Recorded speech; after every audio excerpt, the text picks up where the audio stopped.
Good day. Here are the stories for the Manila Times for Friday, February 11, 2022, brought to you by Wilkin Depot, the country's leading home improvement and construction supplies retailer. Shop conveniently 24/7 with the Wilkin online store. Just go to shop.wilkin.com.ph.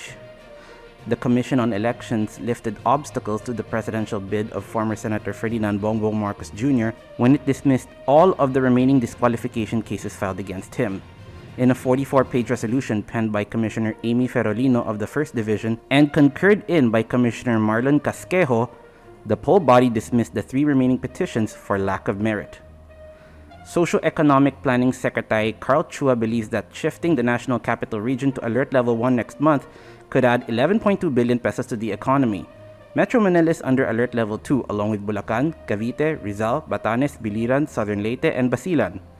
Chua said the downgrade from Alert Level 3 will bring in 3 billion pesos a week and cut the number of unemployed by 51,000. He said ramping up vaccination, improving healthcare capacity, and returning to face-to-face schooling will help the country recover faster from the COVID-19 pandemic. The Public Attorney's Office on Thursday presented a veteran physician as a witness during a virtual hearing on the petition for temporary restraining order and writ of preliminary injunction against the vaccination of children ages 5 to 11.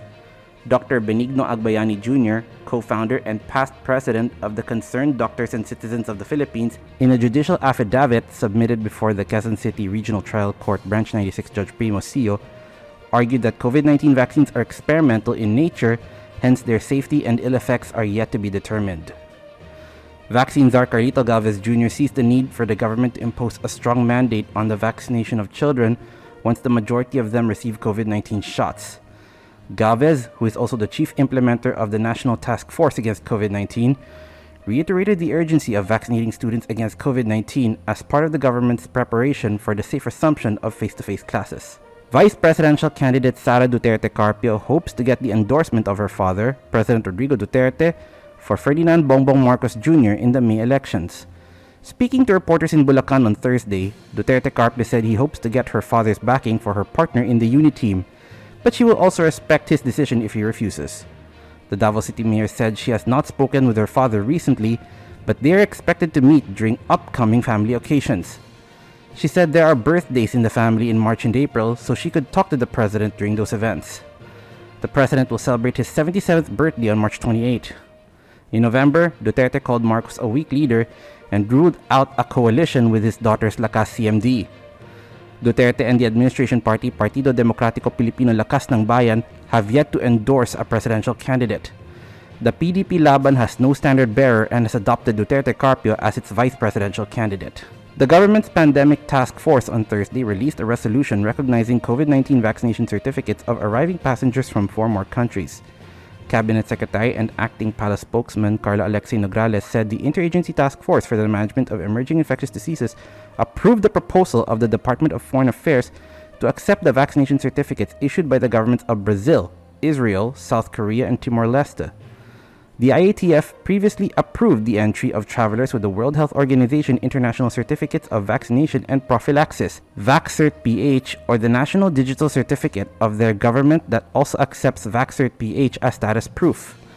Nograles said foreign spouses and children of Filipino citizens or former citizens with balikbayan privileges will no longer be required to carry return tickets to their country of origin or outbound tickets to their next destination not later than 30 days from their arrival to the Philippines. The IATF earlier approved the entry of fully vaccinated foreigners from both non-visa required and visa required countries, provided they followed the government's COVID-19 protocols.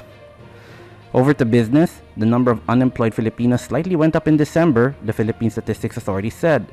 In a virtual briefing on Thursday, National Statistician Dennis Mapas said based on the preliminary results of the latest labor force survey, the number of out-of-work individuals was estimated at 3.27 million from 3.16 million in November 2021. This translates to an unemployment rate of 6.6%, slightly higher than the 6.5% the month before.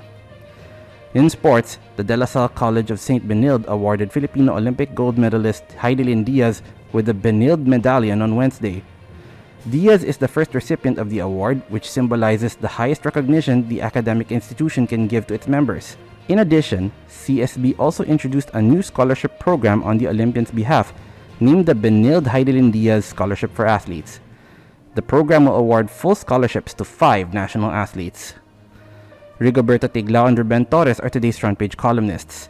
Tiglao proposes how he can tackle the maritime disputes in the South China Sea, while Torres begins a series of the labor platforms of presidential aspirants, beginning with Vice President Maria Leonor Leni Robredo.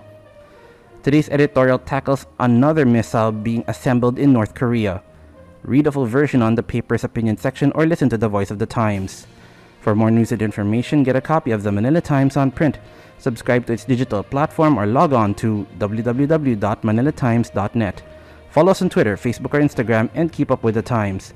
On behalf of the Manila Times, this is Arik John Sequo reporting. Have a safe Friday ahead.